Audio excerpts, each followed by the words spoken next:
दौंड तालुक्यातील खोर येथील रंजना केसकर यांचा जो आहे तो कुटुंब नियोजन शस्त्रक्रियेदरम्यान दुर्दैवी असा शासकीय रुग्णालयात मृत्यू झाल्याची घटना घडली होती. एकंदरीतच प्रगत समजल्या जाणाऱ्या महाराष्ट्रासाठी ही अतिशय दुःखद अशी घटना आहे किंवा लाजिरवाणी बाब आहे. मी आता रंजना केसकर यांच्या खोर येथील घरी आहे आणि आता त्यांचे जे बंधू आहेत त्यांच्यासोबत आपण चर्चा करणार आहोत. काय सांगाल, नेमकं काय घडलं होतं त्यावेळी? जाताना इथून 6 वाजता मी त्यांना घेऊन गेलो. त्यांचं ऑपरेशन 8च्या दरम्यान झाले.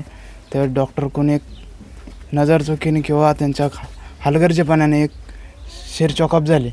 त्यांना कळून चुकलं होतं की शिर चॉकअप झाली, पण त्यांनी पुढच्या हॉस्पिटल जाण्यासाठी त्यांनी गडबडीने ऑपरेशन उरकून घेतले.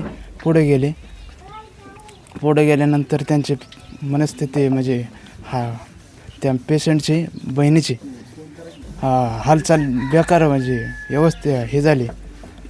हालचाल लय व्हायला लागली, पाय झाडायला लागले, काय व्हायला लागले. त्यांनी आपले खाजगी रुग्णालयात पाठवलं. तिथनं ते म्हणले आमच्याकडून काय उपचार होणार नाही, ससूनला जाऊ द्या. ससूनला नेताना त्यांचा मृत्यू पावले. ही अतिशय धक्कादायक आणि दुर्दैवी अशी बाब आहे. यामध्ये 2 मुलं देखील आता उघड्यावर पडल्याचं चित्र दिसतंय. तर या बाबतीत तुमची काय मागणी आहे शासनाकडे? शासनाकडे एकच मागणी आहे, डॉक्टरला कठोर शिक्षा झाली पाहिजे, एवढीच मागणी. त्या मुलांचं भविष्याचं शिक्षण पालन केलं पाहिजे. शासकीय पातळीवरील अधिकारी किंवा कोण तुमच्याकडे आलं होतं का या घटनेनंतर? शासकीय पातळीचे का ते नव्हते, कोण आले? पत्रकार आले ते फक्त.